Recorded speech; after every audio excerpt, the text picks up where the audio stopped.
স্বায়ত্ত ৰাজ্যৰ দাবীত ডিফুত দিল্লীলৈ ৰাওনা হ'ব গাধা চকম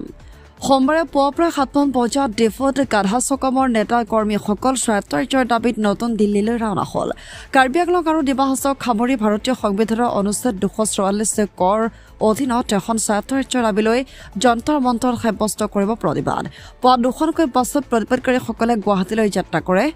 গুৱাহাটীৰ পৰা নতুন দিল্লীলৈ ৰাওনা হ'ব প্ৰতিবাদকাৰী দলটো কাইলৈ নতুন দিল্লীৰ যন্তৰ মন্তৰত স্বায়ত্তশাসিত ৰাজ্যৰ দাবীত প্ৰতিবাদ সাব্যস্ত কৰিব দলটোৱে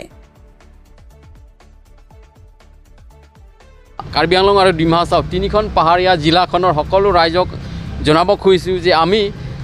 Karbi Anglong Dima Hasao autonomous state demand কমিটিৰ লিডাৰশ্বিপত আজি দিল্লীলৈ আমি ৰাওনা হৈছোঁ ২খন বাছ লৈছোঁ আৰু কিছুমানে ট্ৰেইনতো গ'ল আৰু দিল্লীতো কিছুমান আমালৈ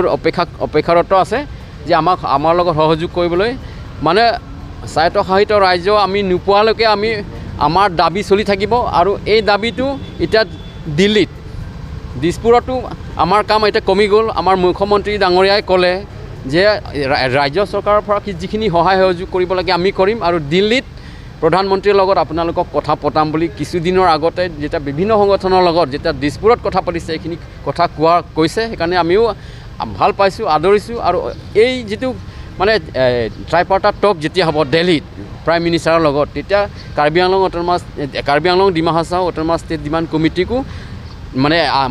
অন্তৰ্ভুক্ত কৰিব বুলি CM ডক্টৰ তুলিৰাম মোহাং ছাৰে আমাক কৈছেও সেইকাৰণে এই ক্ষেত্ৰত যিটো অট'নমাছ ষ্টেট নোপোৱালৈকে আমাৰ দাবীটো আমি কৰি থাকিম কাৰণ এইটো আমাৰ মানে সাংবিধানিক অধিকাৰ এই বুলি এইটো নহয় যে মানে প্লেইনছৰ মানুহক আমি বেয়া পাইছোঁ এইটো নহয় অট'নমাছ ষ্টেট পালে বৃহত্তৰ অসম অৰ্থাৎ গ্ৰেটাৰ আছাম হ'ব কাৰণ তেতিয়াও অসমৰ বাহিৰত যোৱা নহয় অট'নমাছ ষ্টেট বুলি কোৱাৰ লগে লগে অসমৰ ভিতৰতে থাকিব এখন ষ্টেটৰ ভিতৰত আন এখন ষ্টেট অৰ্থাৎ পেৰেণ্ট ষ্টেটটো অসম থাকিব আৰু আমাৰটো হ'ব অট'নমাছ ষ্টেট